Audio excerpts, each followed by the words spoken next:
자, 이번 이야기는 시청자 그린님께서 시들무에 방문을 해주셨습니다. 오늘 그린님이 들려주실 이야기는 어떤 이야기일지 우리 함께 같이 들어보아요.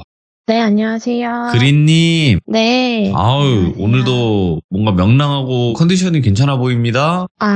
네, 오늘 좋은 일이 있었어요. 오호호호. 아, 좋은 일이 있으셨군요. 네. 네, 그래서 너무나 또 행복한 하루하루 보내고 계신 것 같아서 좋습니다, 저도. 감사합니다. 네. 자, 오늘 그린님께서 찾아오셨지만 좋은 일이 있는데 저희 쪽의 이야기는 좋지 않은 이야기일 거 아니겠습니까? 네. 네, 그래서 어떤 이야기일지 아주 간단하게만 이야기해 주시면 좋을 것 같아요. 오늘의 사연도 제 고등학교 친구 선이가 겪은 이야기를 해보려고 합니다. 알겠습니다. 그 친구분을 누군지 모르는 분들도 계실 수도 있으니까 초반에 네. 간단하게만 설명해 주시면 돼요. 시작했을 때. 네, 알겠습니다. 네, 바로 가보도록 할게요. 렛츠가! 그린입니다. 그린이죠.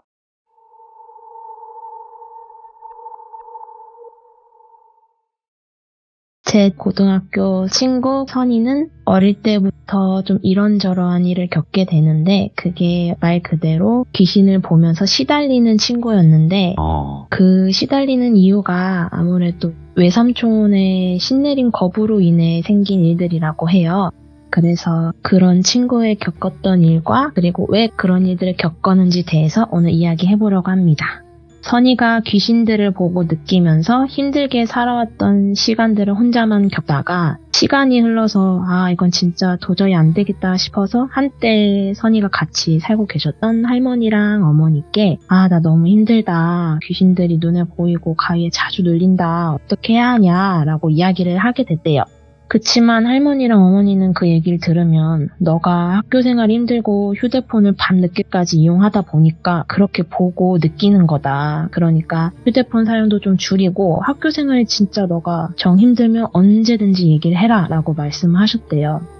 선이는 처음에 그래 내가 학교 생활이 힘들다 보니까 그럴 수도 있겠다 이렇게 생각하려고 했대요. 근데 그때 당시에 선이는 고등학교 선도부였어가지고 복장 불량이나 뭐 이런 벌점 받는 친구들 심지어 선배들까지 잡아가지고 막 이렇게 보고해야 하는 역할이다 보니까 학교 사람들한테 미움을 받을 수밖에 없었대요. 그래서 내가 이런 미움도 많이 받고 하다 보니까 힘들어서 그랬겠니 싶어서 그렇게 버텼는데 근데 그런 것도 한두 번이지 제가 전에 시참했었던 이야기를 들으셨던 분들은 아시겠지만 너무 심하게 귀신에게 시달리다 보니까 점점 한계에 도달했대요.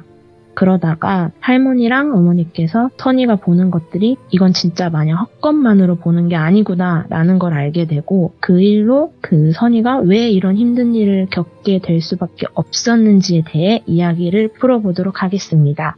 때는 다시 선이가 고등학생이었을 시점으로 돌아갈게요.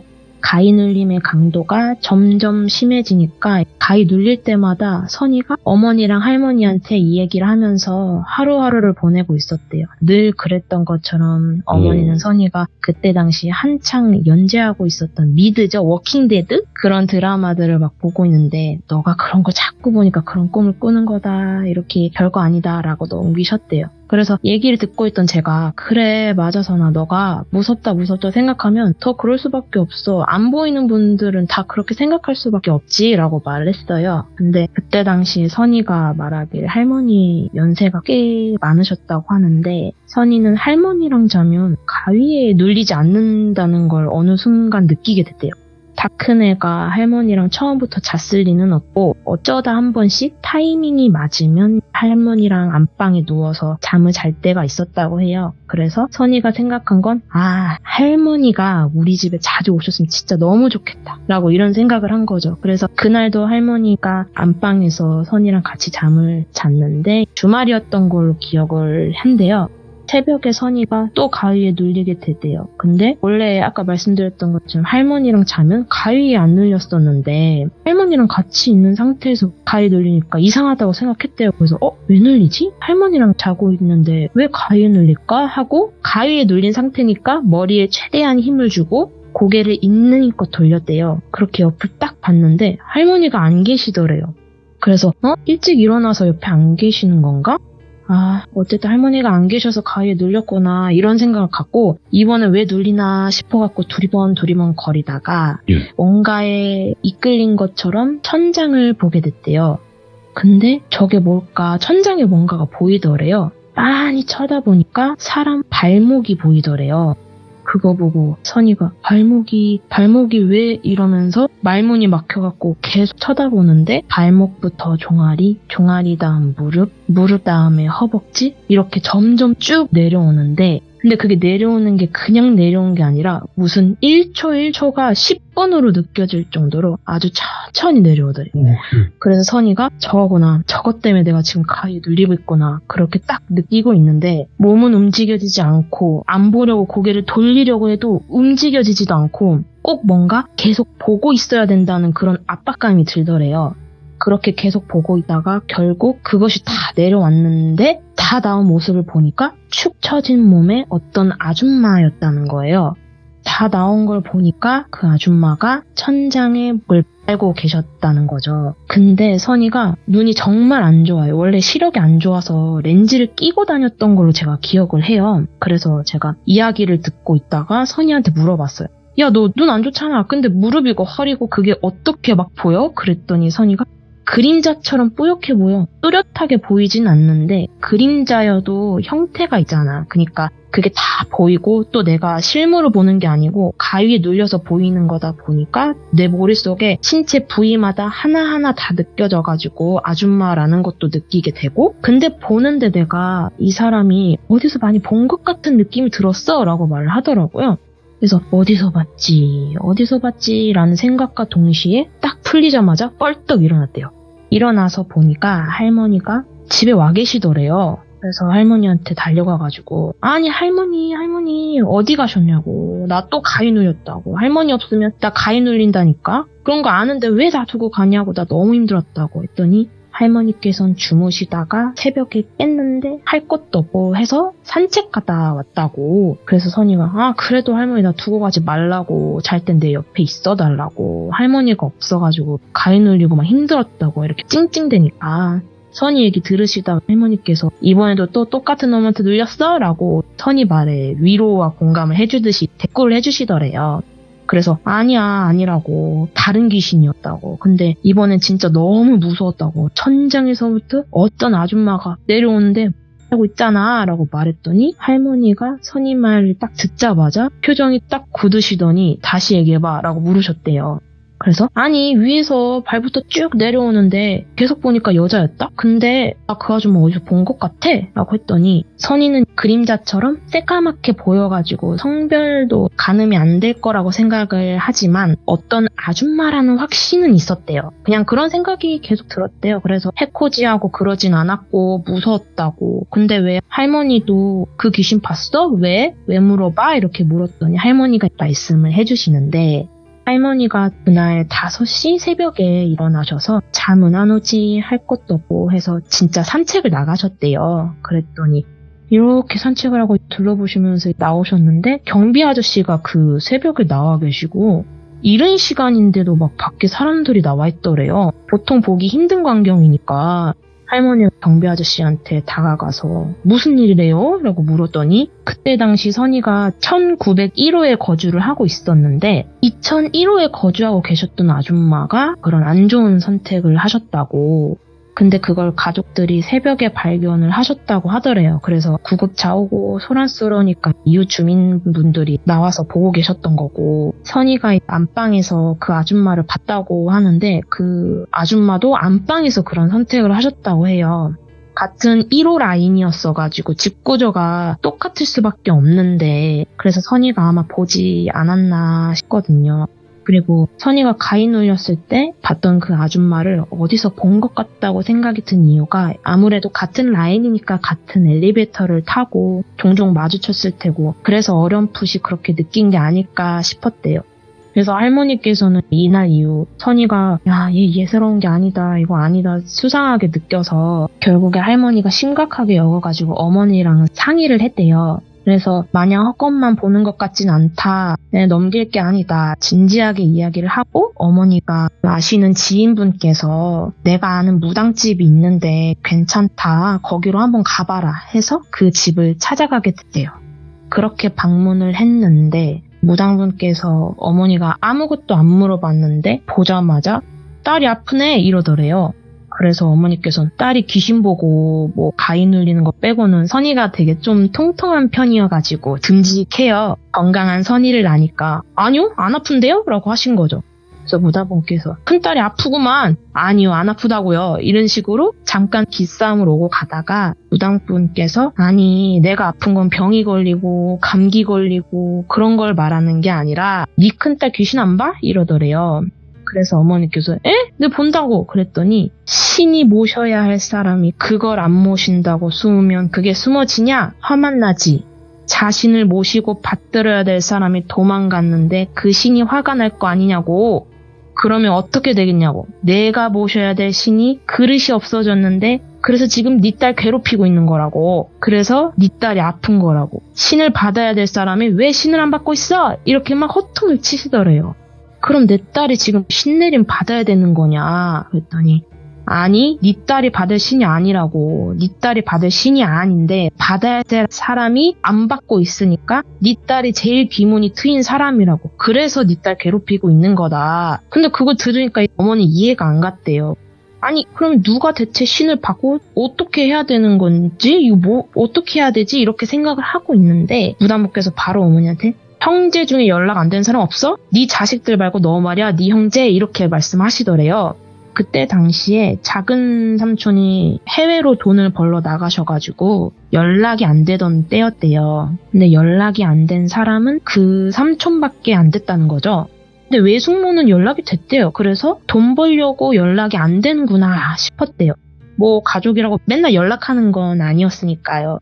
그래서 어머니가 연락 안 되는 형제 없냐라고 물으니까 그 얘기 듣자마자 삼촌이 생각이 난 거죠. 그래서 삼촌한테 전화했더니 전화도 꺼져 있고 외숙모한테 전화해서 오빠 어딨냐? 라고 물었더니 호주에 있지? 라고 해서 어머니가 호주에 없는 거 다 안다고. 호주에 있으면 카톡 못하냐고. 전화는 왜 꺼놨냐고. 내가 들은 거 있으니까 다 알고 있다고. 어딨냐고 따지면서 물으니까 선이가 그때 당시에 고통받았던 그런 사연들을 어머니가 말하면서 제가 저런 지 지금 3년이 넘어가는데 살았는지 죽었는지 전화 한 통화 못 해본 건 오빠밖에 없다고. 결국 외숙모께서는 실토를 하시더래요. 이게 어떻게 된 일이냐면 무당이 말하는 그 신을 모셔야 될 사람, 그 그릇이 된 사람이 바로 연락이 안 됐던 외삼촌이었던 거죠. 근데 결혼도 했고 자식도 있고 자식이 아들 둘이었대요. 근데 자신이 신내림을 받게 되면 자식들도 자기와 같은 길을 걸을까봐 그걸 보기 싫어서 절에 숨어 지내게 됐다는 거죠. 그러니까 호주고 뭐고 그거 다 거짓말이었던 거예요. 근데도 불구하고 외삼촌분께서는 엄청 시달렸대요. 그렇게 한계가 와서 아 진짜 이건 안 되겠다. 내가 숨어봤자 내가 기를 쓰고 악을 써봤자 안 되겠구나 싶던 찰나였대요. 그래서 어찌저찌 해서 외삼촌한테 선이가 힘들어한 것들을 이야기했더니 자기가 신내림을 피했을 때 선이한테 부작용이 올 줄 생각도 못했다면서 결국 외삼촌께서는 나를 잡고 신내림을 받게 되셨어요. 근데 외삼촌이 무당의 길을 가시게 되자마자 선이가 계속 보고 느끼던 현상들이 바로 사라지는 건 아니고 점점점 선이한테 귀신들을 접하는 횟수 이런 게 줄어들면서 지금은 아예 안 보이게 됐대요. 근데 그런 것들을 겪어서 그런지 아직 현재에도 남아있던 것들이 있는데 그게 바로 꿈이래요.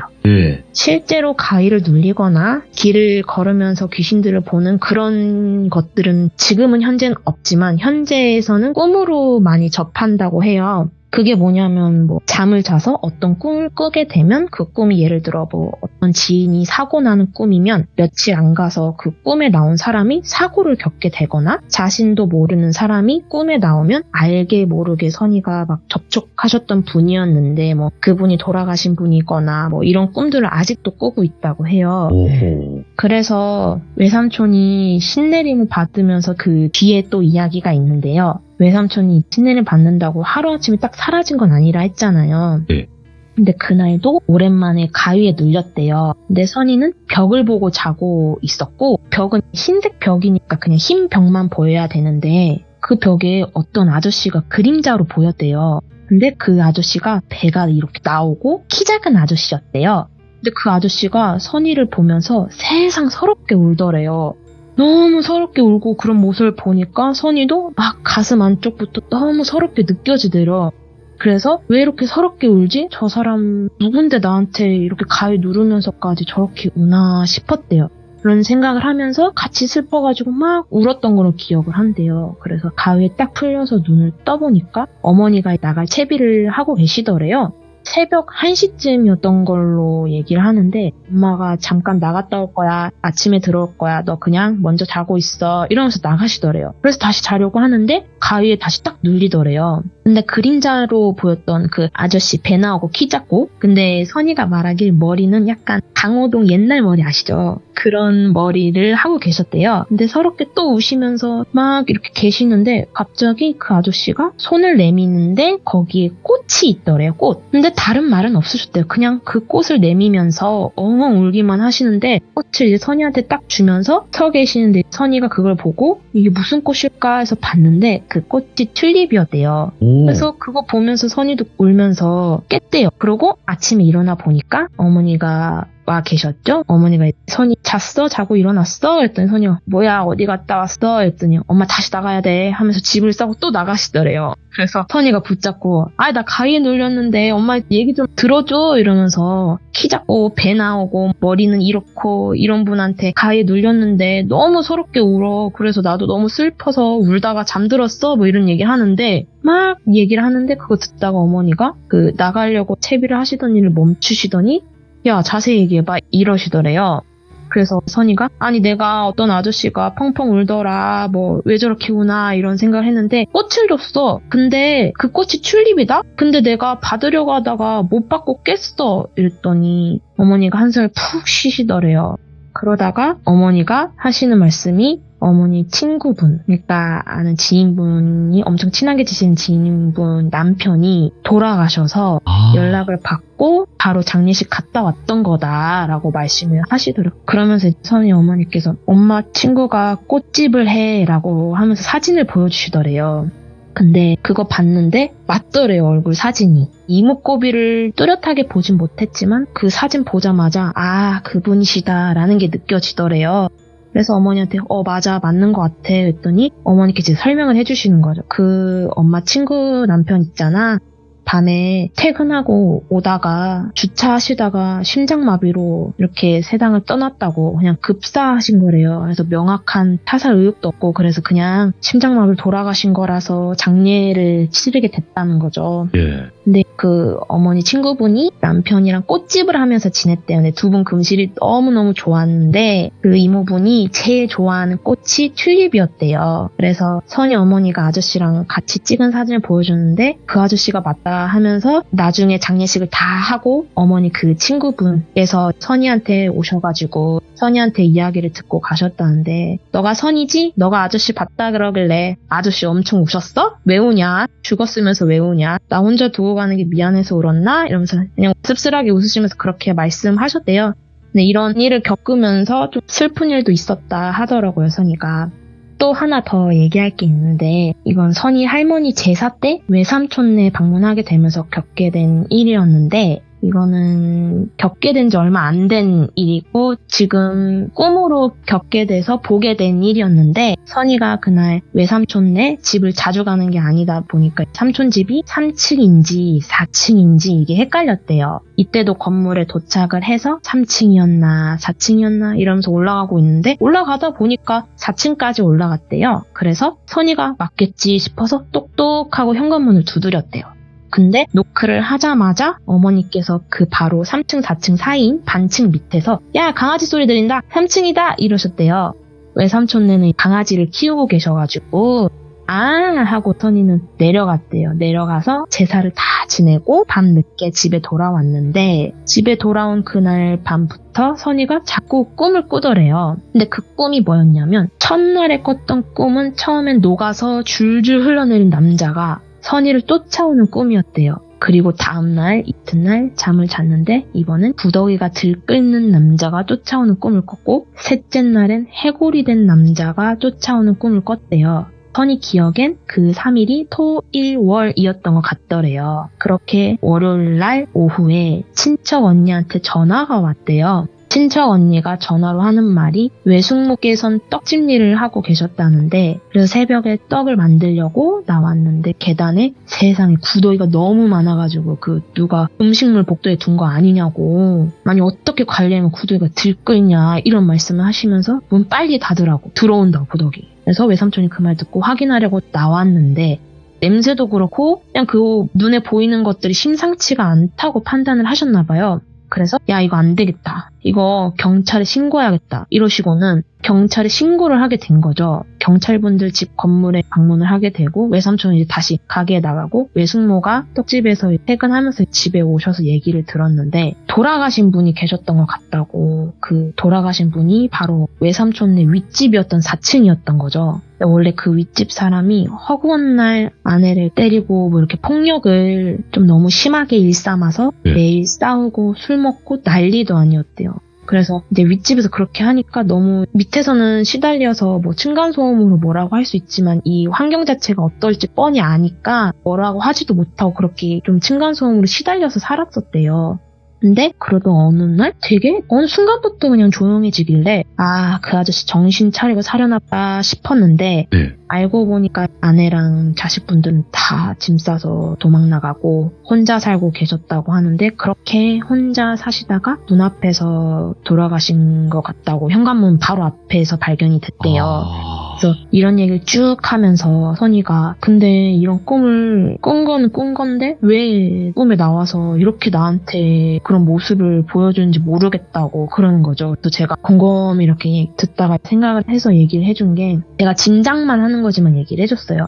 아내도 심지어 자식도 다 자기를 버리고 떠났는데 그 누구 하나 찾아오는 사람 없이 홀로 살다가 그렇게 가셨는데, 너가 물론 3, 4층 뭐 이런 거 구분 못해서 그랬겠지만 내가 봤을 땐 그 사람한텐 너가 찾아봐준 사람이 아니었을까 싶다고. 올골은 흉측해도 그냥 그 사람이 그 며칠간 그런 모습으로 변하고 있다는 걸 암암리에 너에게 알려주고 싶지 않았을까 싶다고 제가 얘기를 설명을 해줬더니 선이가 그건 맞긴 맞는데 그래도 나는 나한테 얘기하는 게 너무 기분이 좋지 않다고 그런 얘기 하면서 이런 일도 꿈에서 겪고 지금도 간간히 이런 꿈들을 꾸면서 많이 일을 겪으면서 주변 사람들한테 알려주기도 하고 그렇게 살고 있습니다.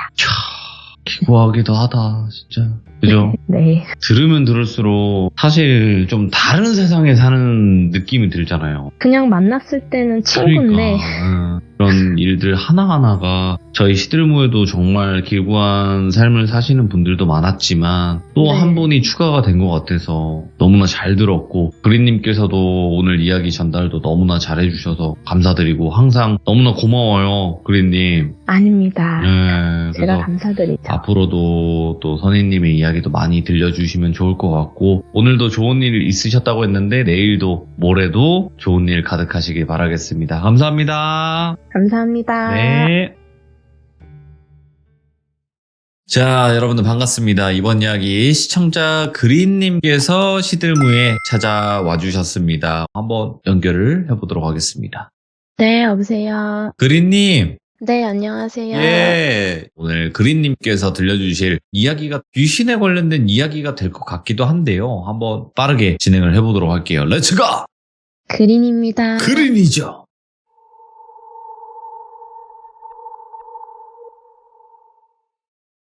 어떤 사연을 들려드리면 좋을까 고민을 하다가 요즘 제 생방을 챙겨봐주는 다른 친구 하나가 있는데, 그 친구가 이야기를 하면서 야, 너 너무 재밌다 이야기 하는데, 그린아 근데 너 그때 기억 안 나? 우리 부산 갔을 때 그때 겪었던 이야기 들려주는 건 어때? 이러더라고요. 그래서 뭔 일이었지? 생각을 해보니까 조금 소름 끼치는 경험을 했던 게 떠오르더라고요. 근데 전 영안이 있는 사람이 아니다 보니까 직접적인 경험은 하지 못했지만 이 친구가 겪는 걸 그냥 제가 옆에서 간접적으로 관찰하게 된 일이었거든요. 그래서 이 친구가 야 그럼 그 이야기를 들려줬음 해 해서 그래서 그 친구가 겪었던 부산 여행 이야기를 풀어보도록 하겠습니다. 그때는 2018년도, 19년도 예. 코로나가 발생하기 이전이었던 해로 기억을 해요. 네. 그때 당시 저희는 취업을 해서 한창 직장에 찌들어 생활했었던 때였는데 23, 4 이럴 때라 당일치기 여행도 많이 갔었던 걸로 기억을 해요. 그날도 술 한잔 하면서 이야기를 하다가 우리 여름도 다가왔는데 지방으로 내려가서 큰 바다 보면서 회에다가 한 사발씩 걸쳐보는 건 어떠냐 이런 이야기가 나왔어요. 이제부터 등장하는 제 친구를 영서라고 지칭하겠습니다. 영서랑 저는 자차가 없어서 렌트를 하기로 약속을 하고 영서가 렌트를 예약할 테니까 나머지 뭐 식당이나 묵을 호텔은 제가 예약하라고 하더라고요. 둘 다 바쁜 업무를 맡는 회사를 다니다 보니까 평일에 연차 이틀만 사용해가지고 1박으로 가기로 했습니다. 그렇게 다음날이 되어서 어떤 호텔에 예약을 하고 영서가 그 예약했던 차를 끌고 저희 집 앞으로 왔어요. 비상등 켜진 차를 보면서 제가 저 차네? 하고 달려가가지고 차문을 열고 조수석에 탑승을 하는데 제가 탑승을 하자마자 뭔가 되게 쾌쾌한 냄새가 진동을 하더라고요. 그래서 제가 야, 너 안 씻었지? 냄새난다. 좀 씻어라. 화장 이따가 할게요? 미리 세팅 좀 하고 오지 그랬어. 뭐 그랬더니 영서가 화장은 이따가 할, 너 운전 교대할 때 그때 조수석에서 할 거라고. 근데 냄새는 이게 나도 대체 뭔 냄새인지 모르겠다고. 그리고 나 씻고 왔다고 뭐 이러는 거예요. 그래서 그 냄새가 되게 물신내? 그 물이 오래도록 고이면 나는 냄새? 그런 냄새가 진동을 해가지고 뭔가 쎄했는데 영서는 이제 그런 저를 보면서 뭐 새 차를 덜 했나 보지 이렇게 넘기길래 제가 야, 안 되겠다. 우리 냄새 너무 심하니까 다이소 가서 차량용 방향제라도 하나 사가지고 걸자 해서 다이소에 들려서 그 방향제 구입해가지고 룸미러에 걸어놨어요. 그랬더니 시간 조금 지나니까 라벤더 향이 강해서 이제 좀 덜 한 것 같더라고요. 그렇게 운전을 하다가 비가 엄청 내리는 거예요. 근데 영서는 이제 저랑 달리 면허를 딴 지 얼마 안 됐어서 비 오는 상태에서 운전을 처음 하다 보니까 구간 단속 뜨는 구간에서 겁에 질려서 네가 운전해야겠다 이러면서 휴게소 보자마자 휴게소로 들어가더라고요. 그렇게 졸지에 저 혼자 운전을 해야 하는 상황이 됐죠. 예. 근데 이게 운전하신 분들은 아시다시피 운전하는 사람이 조수석에 타면 그냥 신경 안 쓰고 타는 게 아니라 본인이 운전대를 잡아봤어서 그런지 뭐 예를 들어 우측 깜빡이 들면 같이 막 사이드 미러 보면서 드가라 걔한테 드가라 이러면서 운전을 막 같이 봐주게 돼 있거든요. 근데 그래서 그런지 영서도 제가 운전하면서 계속 옆에서 봐주는데 근데 너무 말이 애가 사투리 쓰는 애였어가지고 하도 막 사투리 쓰면서 말하니까 이게 신경 쓰여서 제가 예민해지다 보니까 야, 그럴 거면 네가 운전해 해서 제가 좀 성 나와가지고 말을 하는데 그렇게 꽁시렁 되는데 얼마 안 가가지고 또 때마침 또 비가 그치더라고요. 그래서 결국 다시 영서가 운전을 하게 됐어요. 다시 저는 조수석에 타서 폰을 보면서 영서가 졸지 않게 운전에 좀 집중할 수 있게끔 말 걸어주면서 음악을 틀고 있는데 갑자기 영서가 야, 방금 봤어? 이러는 거예요. 그래서 제가 휴대폰에서 눈도 떼지 않는 상태에서 뭐가? 이랬더니 영서가 다시 백미러 보면서 아니 저기 뒤에 하면서 말이 없길래 제가 폰 보고 있다가 뭔데 누가 뭐 쌍라라도 뭐 키나? 이러면서 뒤쪽을 봤는데 2차선 국도라서 크게 뭐 추월해야 할 것도 없어가지고 제가 뭐 아무것도 없는데 하면서 영서를 봤는데 영서 표정이 엄청 굳어 있는 거예요. 여기서부터 영서의 시점으로 넘어가겠습니다. 영서가 저랑 다시 휴게소에서 교대를 하고 한 30분 정도 운전을 하고 있는데 백미러에 사람 그림자 같은 게 한번 스쳤대요.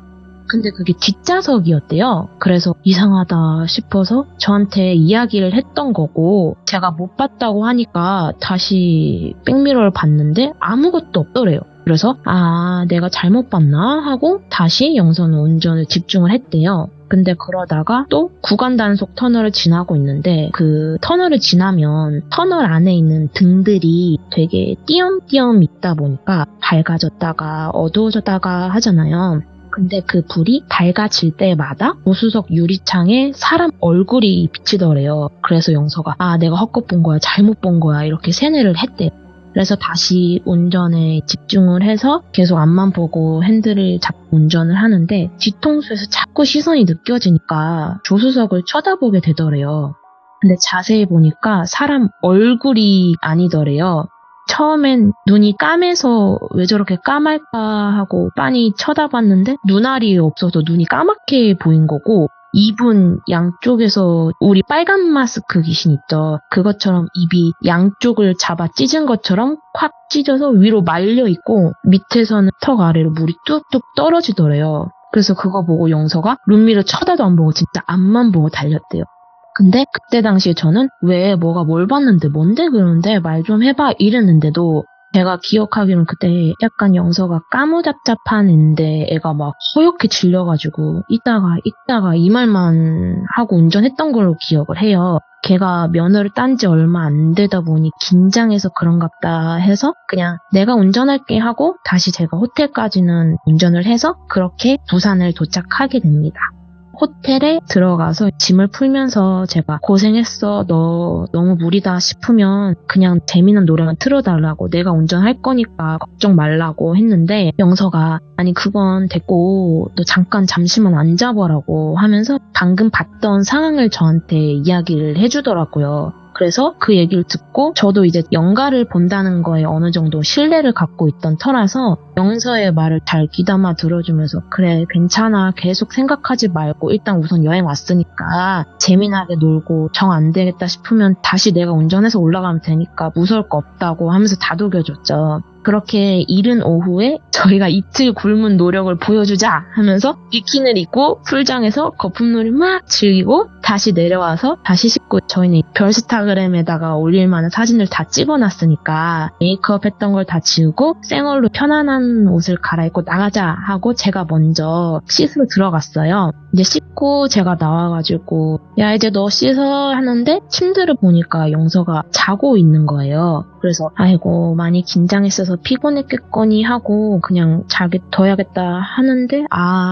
얘가 혹시나 악몽을 꾸거나 그런 건 아닐까 싶어서 제가 안 되겠다 깨워야겠다 해서 야 하면서 걔 정수리를 툭 치니까 애가 뻘떡 일어나더니 숨을 엄청 헐떡이는 거예요. 그래서 너 악몽 꿨구나 그럴 줄 알고 내가 피곤한데도 그냥 너 깨운 거니까 기분 나빠하지 않았으면 좋겠다고. 그런데 걔가 여기까지 따라온 것 같다면서 그 귀신 우리 렌트한 차량이랑 연관돼 있는 것 같아 이러는 거예요. 근데 제가 영서가 영안이 있던 애라는 건 술 마시면서 좀 종종 안주 삼아서 이야기를 들었던 거라서 어느 정도 인지는 하고 있었는데 이런 식으로 바로 눈앞에서 겪으면서 이야기하는 건 저도 처음 겪는 일이라서 되게 당황하면서 너가 그런 걸 어떻게 알아? 연관이고 뭐 그런 거 어떻게 알아? 라고 물었더니 제가 씻는 걸 기다리면서 침대에 누워 있었는데 살짝 졸음이 쏟아지면서 눈을 살짝 감을랑 말라 하고 있는데 어디서 자꾸 막 뽀드득 막 이런 소리가 들리더래요.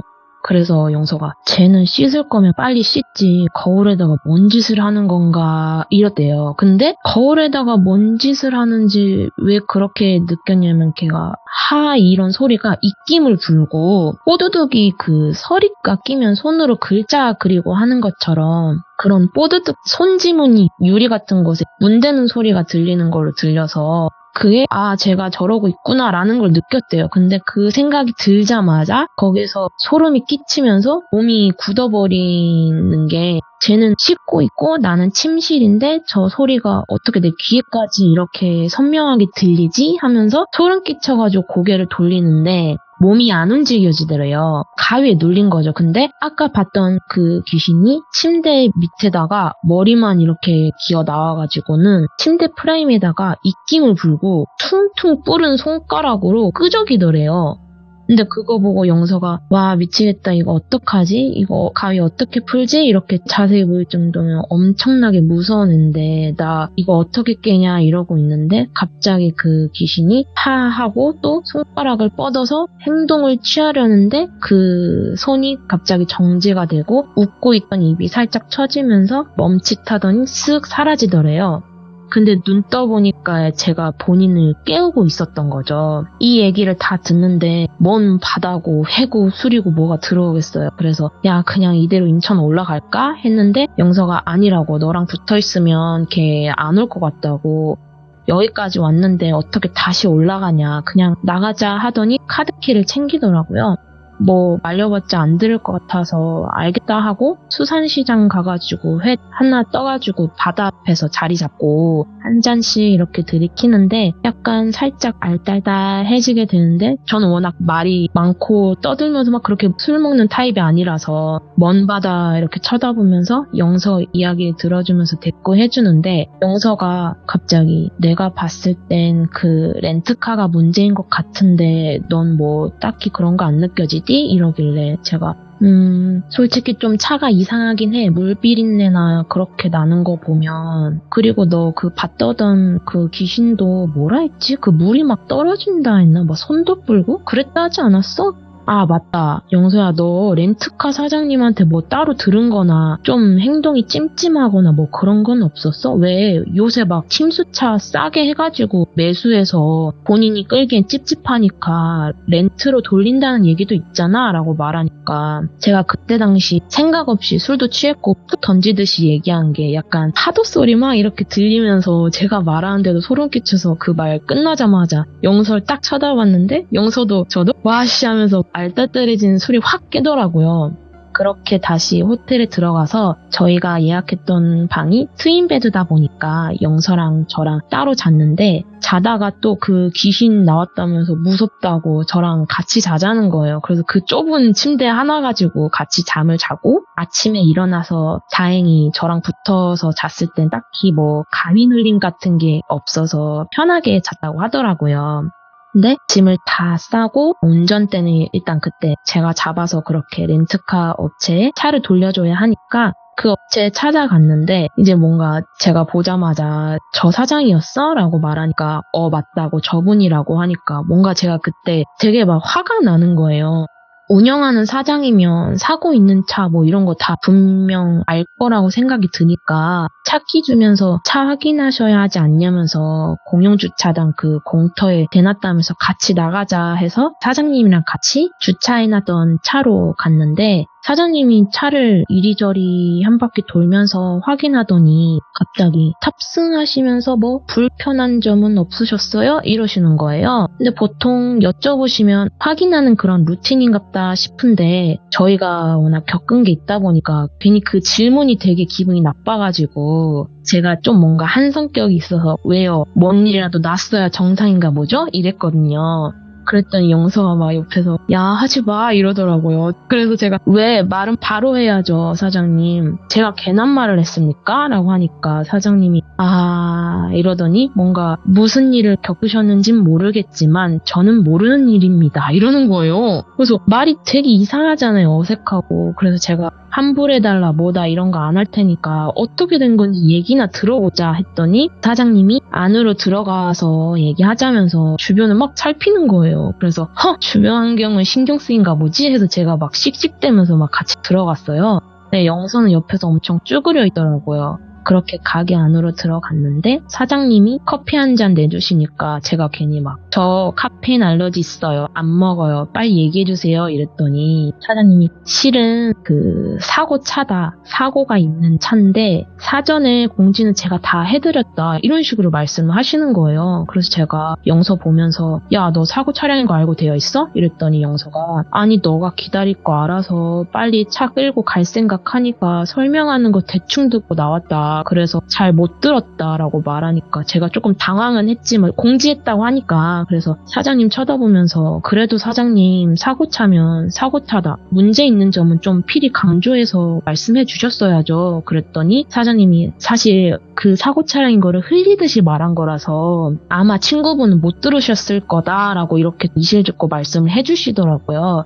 그래서 죄송하다 이렇게 말씀을 하시는 거죠. 그래서 귀신을 봤는데 분명 뭔 일이 있어서 거기 박힌 귀신 같은데 혹시 사장님 이런 거 믿으세요? 라고 물었더니 사장님도 자기도 원래 생전 그런 거 잘 듣지도 믿지도 않는 사람이라서 크게 여의기치 않고 운행을 하셨대요. 근데 그 차를 타는 모든 사람들이 그런 건 아니고 간혹 귀신을 봤다, 뭐 헛것봤다, 뭐 사고가 날 뻔했다 이런 얘기들은 들었어서 크게 여기진 않았는데 얼마 전에 귀신 같은 걸 잘 본다는 사람이 이 차는 폐차하시거나 운행을 하지 않는 게 좋을 것 같다 있다라는 얘기를 들었대요. 근데 뭐 무속의 길을 걸으신 그런 분이 아니고 그냥 좀 얘기 들어보니까 영서처럼 영한 트인 사람이 그냥 지나가겠소리로 얘기를 한 것 같더라고요. 그래서 사장님이 그거 들으면서 좀 찜찜한 상태였다고 하더라고요. 그래서 그렇게 사장님이랑 이야기하면서 사과드린다면서 뭐 저희 했던 대여비 이런 걸 환불해 주신다고 했는데 저희가 뭐 환불 원정대도 아니고 그냥 괜찮다고 사과해 주셨으니까 그걸로 됐다고. 근데 다만 우리 같은 피해 입을 사람이 생길 수 있으니까 정말 양심상 잘 처리해 주시길 바란다면서 그렇게 가게를 나오게 돼요. 제가 이제 화만 났고 막상 막 뭐라고 하려 했는데 사과를 하시니까 제가 그냥 그렇게 얘기만 듣고 나왔어요. 그래서 사건 경위도 잘 모르는 상태에서 그날 영서가 너무 겁에 질려있고 일상생활을 하다가 또 그 귀신 나타나면 어떡하지? 걱정을 하는 것 같아서 제 고등학교 친구 선이 그 선이 외삼촌이 신내림을 받으신 뒤에 있었던 일이라서 제가 선이한테 뜬금없이 전화를 했어요. 야 이래저래 해가지고 너처럼 그런 영안이 좀 트인 친구가 있는데 그 친구가 나랑 같이 차를 타면서 귀신을 봤는데 약간 좀 찜찜하다. 얘가 겁에 질릴 정도면은 그냥 귀신은 아닌 것 같은데 너가 좀 외삼촌한테 잘 말씀드려서 어떻게 해결해 줄 수는 없어? 라고 물어봤죠.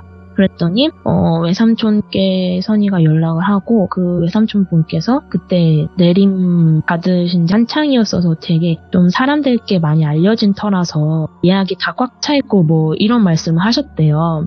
그래서 선이가 그래도 내 친구의 일이니까 조금 시간 내줘서 해달라 해서 어찌저찌 하다가 평일에 여행 갔다 왔던 그 주말에 외삼촌께서 와라 해가지고 그때 좀 시간 짬내가지고 영서가 외삼촌네 갔던 걸로 기억을 해요. 근데 어떻게 조치를 취했는지는 잘 모르겠어요. 제가 솔직히 묻진 않았어요. 자세히. 근데 영서가 어느 날 제가 술 한잔 하자 해서 만났는데 제가 영서한테 요즘에 뭐 너가 봤다던 그런 귀신은 안 보냐? 라고 물어보니까 영서가 외삼촌 뵙고 나서 한 번도 보지 못했다. 그냥 출퇴근 잘만 하고 있다라고 얘기를 하더라고요. 그래서 이야기를 끝내고 나서 선이한테 또 따로 연락해서 고맙다고 밥 한 끼 사겠다고 했는데 선이가 그때 딱 한 얘기를 하더라고요. 그 선이가 말하는 그 귀신 자체가 좀 어느 정도 사연이 있던 건데 그 사연에 대해서는 알고 있대요. 선이가 외삼촌한테 들어서 어떻게 잘 처리하고 했는데 그 귀신에 대해서는 저한테 얘기하고 싶진 않대요. 그게 말에 힘이 있다고 해서 제가 또 제2의 그거 현상으로 제가 접할 수 있는 계기가 될 수 있다고 어떻게 된 건지 그 귀신에 대해서는 자세히 얘기하고 싶진 않다고 다만 영서가 그때 가위 눌림도 있고 저는 귀신을 못 봤고 가위 눌렸을 때 제가 그 영서의 몸 그러니까 머리를 제가 한 대 치면서 깨웠다고 했잖아요. 그 자세 자체가 제가 어느 정도 걔한테 접촉을 하는 그런 손댐? 그걸 했는데 걔 가위에 바로 깬 거 보면은 어느 정도 제가 있어서 좀 그게 눌렸다고 하는데 그거를 어느 정도 눌린 상태에서 외삼촌네 가서 그나마 괜찮았던 것 같다. 지금은 잘 지낼 수 있을 것 같으니까 너무 걱정하지 말라라고 얘기하더라고요. 그래서 이런 일도 있었던 거 너 기억나냐? 갑자기 뜬금없이 얘기해서 기억이 나서 하나 들리고 싶어서 이제 이야, 찾아왔습니다. 그래도 오늘 꼭 들려주셨어야 될 이야기라고 저는 생각을 합니다. 그린님. 네, 그리고 너무나 이야기 잘 들려주셔서 감사드리고 행복하게 꼭 보내시기 바라겠습니다. 고맙습니다. 네. 자, 이번 이야기는 시청자 그린님께서 찾아와 주셨습니다. 오늘 그린님께서 들려주실 에피소드는 어떤 에피소드인지 바로 확인을 해보도록 할게요. 그린님. 네. 네, 반갑습니다. 반갑습니다. 네, 오늘 그린님께서 또 바쁘신 시간 내주셔서 감사합니다. 이게, 또 일이 늦게 끝나셨을 텐데 피곤하시겠어요. 지금 양치질 하다가 좀 덜 헹궈서 좀 입안에 살짝 거품이 있는 상태이긴 한데. 안 돼, 괜찮습니다. 그러면. 매워, 괜찮습니다. 아메해, 아메. 괜찮습니다. 네, 애기들은 아메 하면 안 먹거든요. 맵다고. 네, 맵다고요. 그래서 아무튼 빨리 헹구시면 좋을 텐데 이제 말하다 보면 거품이 더 많이 생겨서 거품 소리가 들릴 수도 있겠지만 괜찮죠? 네, 괜찮습니다. 알겠습니다. 자, 그러면 오늘 그린님의 이야기는 그 친구분의 이야기일까요? 네, 이게 선이가 가위에 눌리면서 그 시달리는 탓에 이제 어떻게 하면 가위 안 눌릴 수 있을까 고민하다가 여러 방법을 네? 시도하면서 겪게 된 이야기를 해보려고 합니다. 알겠습니다. 그럼 바로 출발을 해보도록 할게요. 렛츠가! 그린입니다. 그린이에요.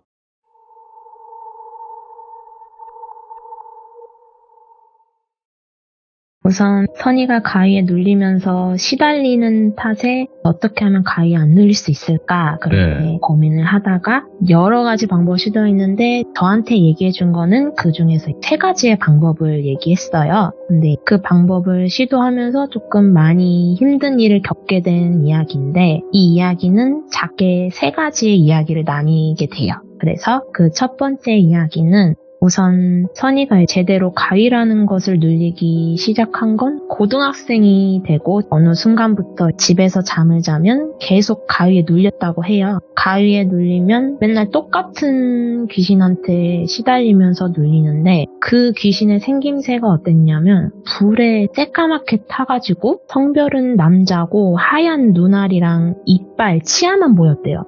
근데 몇 살쯤 되어 보이는지는 가늠이 안 돼가지고 모르겠다고 하는데 그게 너무 새까맣게 타가지고 얼굴 이목구비라는 게 없어가지고 나이가 가늠이 안 된다고 하는데 이 귀신이 너무 새까맣다 보니까 그냥 저한테는 하얀 눈에 이빨만 보인다는 거죠. 그래서 그 남자한테 매일매일 시달렸죠. 그래서 제가 선이한테 물었죠. 아니 그래 너가 힘든 건 알겠어. 근데 나도 겪어보지 않았으니까 너의 마음을 다 헤아릴 순 없지만 솔직히 그렇게 보이는 것만으로도 그렇게 힘들어? 라고 물어봤더니 선이가 야 그냥 보이긴 하면 너도 내 성격 알지 않냐고 그런갑다 하고 넘겼겠지. 근데 왜 시달린다고 하겠냐? 맨날 내 그러면서 죽인다 협박한다니까? 이러는 거예요. 그래서 응? 널 죽인다고? 그랬더니 맨날 그 새까만 손으로 내 부여잡고 죽어버릴 거야 이러면서 아 진짜 내가 오히려 패 죽이고 싶은데 움직이질 못하니까 돌아버리겠다는 거죠. 잠만 자면 눌리고 시달리고 하니까 가위에 눌렸던 귀신 중에서 제일 패 주고 싶은 귀신이었대요. 그때 당시 선이가 할머니랑 같이 살았었는데 선이 집안이 그 당시에 워낙 어려운 환경이었어가지고 선이네는 할머니를 더 이상 모시고 살 수 없게 된 지경까지 와요. 그래서 안산이라고 해야 되나? 어느 지역의 큰 외삼촌네에서 할머니를 모셨다고 하는데 이맘때쯤에 조금 우연치 않게 할머니가 나가신 뒤에 그 가위라는 걸 더 심하게 눌리기 시작했대요. 맨날 눌리니까 너무 고통스럽다고 하는데 일반 사람들이 겪는 일이 아니다 보니까 솔직히 귀족분들이 이렇게 모인 공간에서의 얘기가 나와서 아 많은 일이 있구나 싶지만 저희 주변에는 그런 일들이 너무 없다 보니까 얘기도 잘 안 하고 네 그래서 솔직히 하소연하면서 풀 수 있는 것도 아니었고 그래서 어찌저찌 생각을 하다가 떠오른 게 아 그래 초록창에 물어보자 해서 인터넷에 가위에 눌렸을 때 대처법 또는 뭐 가위에 풀리는 법, 뭐 가위 안 눌리는 법, 뭐 이런 여러 가지를 검색하면서 방법에 대해 찾아봤다고 하더라고요.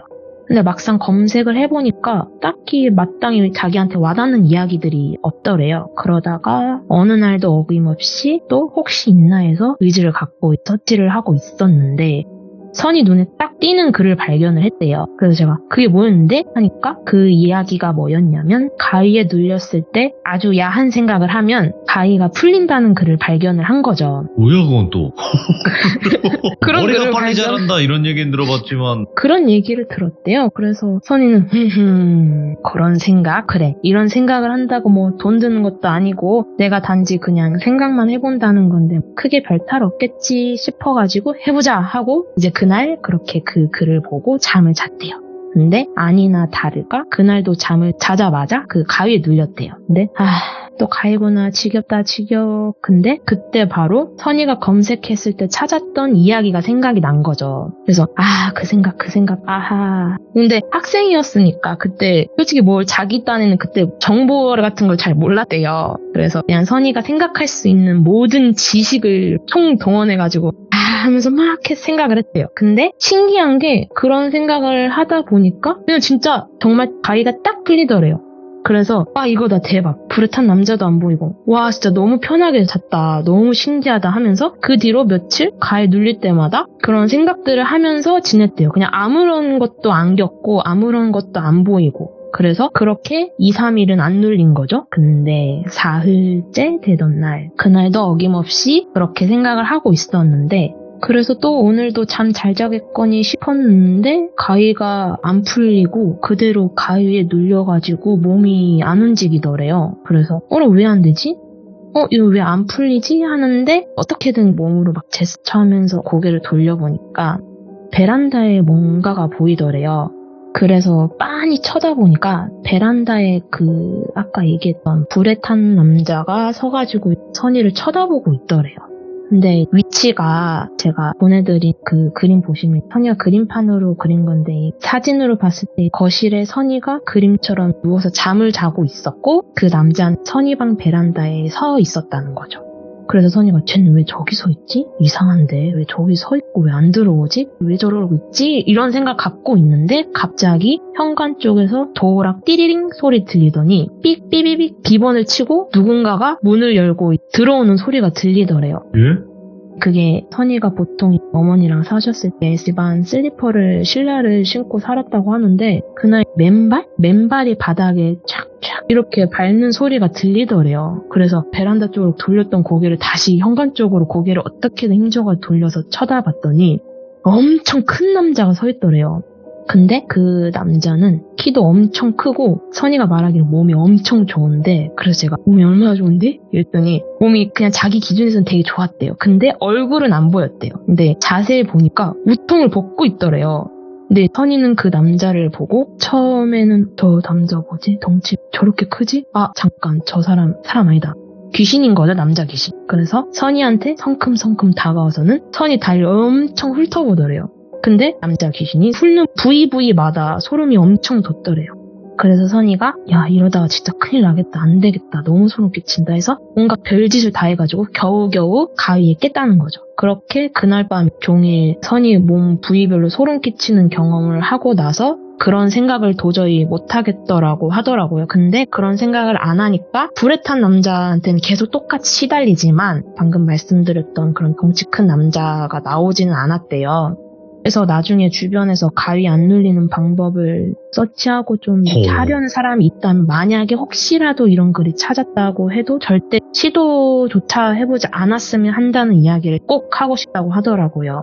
근데 여기서 선이한테 그렇게 약간 죽이려고 들던 그 불에 탄 남자에 대한 이야기는 제가 마지막에 다시 이야기를 해드리려고 합니다. 그 두 번째 이야기는 가위에 안 눌리는 방법 중에 칼을 베개 밑에 넣어두고 자면 가위에 안 눌린다는 것을 어찌저찌 들었대요. 그건 많이 알려진 사실이죠. 네. 그래서 이제 선이가 그래 이 방법이라도 써보자 싶어가지고 과일 깎을 때 쓰는 칼 있죠. 과도 하나를 부엌에 찾아가고 머리 베고 자는 그 베개 밑에 두고 잠을 잤대요. 근데 선이가 잠을 잘 때는 그때 당시엔 침대가 없어가지고 바닥에 요를 깔고 그렇게 잤대요. 근데 요 위에다가 칼을 두고 그리고 그 위에 베개를 얹어서 잠을 자는데 그날도 또 어김없이 가위에 눌리는 거죠. 그래서 가위 퇴치 같은 거 효과 진짜 1도 없네 싶어서 다음날에 이제 잠을 깨가지고 선이가 효과 없는 거 이제 칼이나 다시 올려두자 해가지고 베개 밑에 두었던 과도를 갖다 두려고 하는데 베개 밑에 손을 넣었는데 없더래요. 그래서 뭐지? 왜 베개 밑에 없지? 해서 이불 밑에 들어갔구나 싶어서 이불을 걷어봤는데 그래도 안 보이더래요. 그래서 어디 갔지? 하면서 이불을 털면서 개보는데도 안 나오더래요. 그래서 요도 접으면서 확인하고 뭐 다시 접었던 이불들 하나씩 다시 다 털어가면서 확인했는데도 칼이 없더래요. 그러니까 칼이 사라진 거죠. 혹시 아침에 칼 삐져나온 걸 보고 엄마가 주방에 넣었나? 해가지고 주방에 갔는데도 칼 선반에 자기가 넣어뒀던 그 과도라는 칼이 없더래요. 그래서 엄마한테 가가지고 혹시 내 방에 있던 그거 과도 어디다 뒀냐라고 여쭸는데 무슨 칼? 이러시는 어머니 반응을 보고 사실 가위에 눌리는 것 때문에 내가 너무 힘들어가지고 베개 밑에다가 두고 잤는데 사라졌다. 그래서 엄마가 부엌에 뒀나 싶어서 묻는 거다 했더니 어머니께서는 그런 적이 없다 하시더래요. 그래서 일단은 학교를 가야 하니까 갔다 오고 나서 찾아봐야겠다 싶었대요. 하교하고 집안 곳곳을 뒤져도 막 안 보이니까 대체 이게 어디 갔나 생각을 하다가 그렇게 있고 조금 시간이 흘렀대요. 이렇게 베개를 베고 잠을 자다가 일주일 뒤쯤이었나? 이제 잘라고 개놨던 이불을 딱 폈는데 거기에 과도가 툭 하고 떨어지더래요. 근데 말이 안 되잖아요. 매일매일 선이가 그 베개랑 그 요를 깔고 잤는데 그렇게 찾던 칼이 아니 대체 이게 왜 여기 있지? 하면서 소름 끼쳤던 일이 있었던 거죠. 근데 이제 선이가 지금 생각해보면 야 너 칼로도 안 돼 라는 약간 이런 암암리의 경고이지 않을까 싶었대요. 그래서 이런 방법을 써도 통하지 않는다. 그냥 그런 방법들이 있다 한들 그렇게 쉽게 되는 게 아니다 라고 말을 하고 싶대요. 그리고 다음으로 세 번째 이야기인데요. 가위에 안 눌린 방법 중에 선이 어머니께서 엄나무라고 해서 나무에 가시 박힌 게 있대요. 알지. 그게 이제 예. 귀신을 쫓는 나무라고 하는데 제가 보내드렸던 거는 선이 집에 있는 그 실제 엄나무 사진인데요. 근데 이거를 네. 여기다 해놓으셨구나. 그런 식으로 이제 묶어서 뭐 거신 것 같아요. 근데 제가 이제 엄나무 가시 박혔다 해서 아 그냥 좀 약간 긴 나무인가 했는데 또 다른 사진 보면 무슨 나무 땔감처럼 두꺼운 것도 있고 다양하더라고요. 근데 네네네. 저 엄나무는 지금도 몇십 년이 지나도 못 치운대요. 아 그래서 왜요? 이게 선이가 하도 가위 눌리고 귀신 보고 한다니까 어머니께서 이제 여기저기 수소문 해가지고 귀신 쫓는 나무다 해가지고 어디서 구해오신지 모르겠지만 아무튼 구해오셨다고 해요. 그 구해온 엄나무들을 현관에도 달고 자주 좀 휙휙 지나가면서 많이 볼 수밖에 없었던 그 베란다랑 선이 방문 포함해서 집에 있는 모든 방에다 그렇게 걸어 놓으셨대요. 그리고 이제 어머니께서 엄나무 빼고 이제 또 다른 방법이 뭐가 있을까 했는데 어머니께서 십자수를 한창 취미로 뜨셨는데 직접 뜬 게 뭐였냐면 달마도였대요. 근데 달마도도 선이가 말하기로는 귀신 쫓는 것 중에 하나라고 들어가지고 어머니께서 그렇게 조금 취미 삼아서 했던 그 십자수를 그렇게 제작하신 것 같은데 그 달마도를 선이 방에다가 걸어 놓으셨대요. 근데 그때 당시에 선이 방에 여동생이랑 쓰려고 2층 침대를 주고 지냈었는데 동생은 1층에서 자고 선이는 2층 침대에서 잤대요. 근데 그 달마도를 걸고 나서 그냥 자기 체감해서 그런 건지 뭔지 모르겠지만 가위에 안 눌리게 됐다는 거죠. 이제 선이가 엄청 신났대요. 그래서 그렇게 시달린 가위에서 뭔가 해방되는 느낌이어가지고 나도 이제 평범한 생활을 하는 것 같다 싶어서 되게 행복했었대요. 근데 어느 날 선이 어머니께서 거실 소파에 앉아서 TV를 보고 계셨고 선이는 자기 방 문을 열고 2층 침대에 1층에 누워서 엄마랑 대화를 하고 있었대요. 근데 그날은 여동생이 없어서 그랬었는지 2층에서 안 자고 1층에서 자려고 누워있는데 엄마랑 대화를 이렇게 하고 있는데 이제 선이가 1층에 누워있으니까 2층 침대 바닥이 보일 거 아니에요. 예? 그렇게 쳐다보면서 이제 엄마랑 대화를 하면서 이제 잠을 자려는데 뜬금없이 물어봤어요. 네. 야, 근데 왜 그러고 있었어? 잠자면 되지 그 방 문 굳이 열어서 어머니랑 그렇게 얘기를 그렇게 할 필요가 있었어? 했는데 선이가 말하기를 그 당시 이제 여동생도 그렇고 어머니도 그렇고 선이가 맨날 가위에 눌리고 이렇게 막 힘들게 시달리니까 선이가 잠들 때까지 옆에서 안 자고 대화하듯이 이제 선이가 잘 때까지 지켜보고 그랬대요. 그래서 그날도 선이가 자기 전에 일상 이야기를 평범하게 하다가 갑자기 엄마가 그러고 보니 너가 요새 가위 눌린다는 소리를 잘 안 하네? 라고 물었대요. 그래서 선이가 그러게? 가위 안 눌린 지 좀 됐네? 엄마가 달마도를 놓고 나서부터 가위 안 눌리는 거 아니야? 라고 얘기했는데 이제 어머니가 그러게 되게 신기하다. 야, 그 달마도가 효과가 있었나 보다. 그랬더니 선이가 그 얘기 듣다가 그래 온나무랑 달마도 귀신 쫓는다더니 뭐 진짜 효과가 있었나 보다 라고 선이가 이제 신나가지고 막 얘기를 막 맞장구 치다가 갑자기 딱 이 얘기를 했대요. 그 새끼도 달마도 무서운가 보지? 라고 말을 했대요. 근데 그 말 하자마자 그 불탄 남자가 2층 침대에 내려오면서 선이 얼굴에다가 박치기를 빡 하고 침대 밑으로 사라지더래요. 박치기 하자마자 선이가 놀래가지고 야 씨 뭐야 씨 이러면서 소리를 질렀대요. 그래서 어머니가 이제 대화하다 말고 애가 막 비명을 지니까 왜 그래 하면서 선이 방으로 어머니가 막 뛰어오신 거죠. 근데 선이가 박치기한 그 코를 막 부여잡으면서 아씨 엄마 나 걔한테 맞았어 아씨 막 이랬더니 엄마가 선이 얼굴을 확인을 해봤대요. 근데 그 선이가 말한 그 맞은 부위가 엄청 시뻘겋더래요. 진짜 방금 누군가한테 맞은 것처럼 딸기코 돼 있었다는 거죠.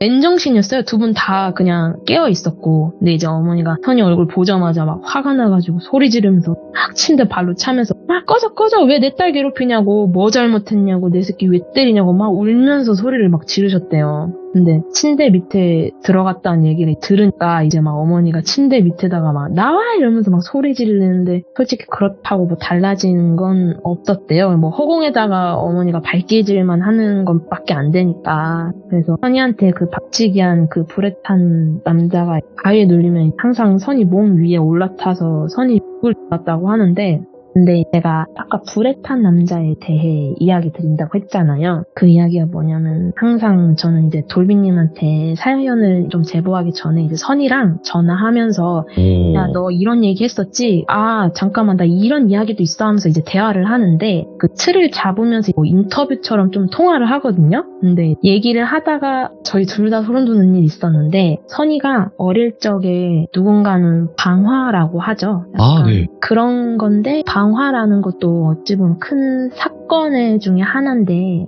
어릴 때 방화라는 개념은 불장난이잖아요. 근데 뭐 나무 가지고 떼 가지고 막 불장난치고 그러다가 막 이불에 오줌 싸고 막 그런 것도 불장난인데, 선이가 그런 작은 장난이라도 불에 불자도 저지른 적이 없는데, 대체 왜 내가 무슨 잘못을 해서 그런 불에 탄 그 귀신이 나한테 와서 그렇게 고생을 시켰을까 싶었대요. 근데 저랑 그런 인터뷰를 하면서 그래 이렇게 얘기를 하다가, 걔가 저랑 대화하면서 그림판에 그림 그리면서 회상을 하면서 얘기를 하는데, 걔가 얘기를 하다가 자기도 한번 서치를 해볼까 싶어서 저랑 얘기하면서 서치를 하고 있었거든요. 근데 갑자기 얘가 야 잠깐만, 나 그 남자 누군지 알 것 같아 뭐 이러는 거예요. 그래서 제가 왜 뭔데 또 이랬더니 그 기사를 하나 발견했다는 거야 걔가. 그래서 야 너 내가 지금 방금 기사를 발견했는데 야 2012년이면은 야 우리 중딩이냐 고딩이냐 이렇게 물어보는 거예요. 그래서 2012년이면 야 고등학교 1학년이지. 그지 야 나 그때부터 불에 타면 걔 본 거잖아 했더니 그래 근데 그게 왜 그랬더니 야 이거 2012년도 기사 이거 있는데 한번 봐봐 이러면서 기사를 딱 보내주는 거예요. 그래서 기사를 봤는데 그 기사가 뭐였냐면, 이게 지역은 인천이지만 그 선이가 살던 그 아파트 옆에 이 아파트가 있었는데, 그 아파트에서 새벽에 불에 타가지고 사망한 30대 남자가 있다는 내용의 기사였거든요. 근데 이게 야 아파트가 불에 타서 사람이 죽을 정도면은 엄청 큰 사건일 텐데 나도 인천에 살았는데 내가 그거 모를까라고 했더니, 그러게 근데 불에 탄 게 한 세대가 불에 탔다는 거죠. 근데 대형 사고였던 것 같은데 9명의 사상자가 9명이 돌아가신 게 아니라 뭐 몇 명의 부상이 이렇게 있었을 거 아니에요. 그러니까 8명은 부상이고 1명은 사망이신데 그 1명이 30대 남자였던 거죠. 그래서 저도 기사 봤는데 그냥 그 화면이 진짜 새까매요. 가구며 뭐며 아무것도 안 보일 정도로 엄청 새까맣게 타 있었는데, 그래서 그 귀신을 봤을 때 아, 저 정도면은 그런 모습이긴 하겠다 싶긴 했었대요. 그래서 그분이 아마 선이가 본 귀신인가 약간 이렇게 의심을 가지면서 소름 돋는 일도 있었다는 거를 말씀드리고 싶었습니다. 오늘 이야기도 그린 며들었다. 그린 며들었다. 와. 근데 진짜 그 맞아 떨어진 게 괜히 그 존재를 본 게 아닌 것 같긴 해요. 사건이 분명히 있었으니까 네. 이렇게 나타나지 않았을까 싶기도 하고요. 오늘 그린님의 이야기도 너무 잘 들었고 앞으로도 이야기 꼭 들려주시길 바래요. 감사합니다. 네, 오늘도 고생 많으셨습니다. 고생하셨습니다. 네.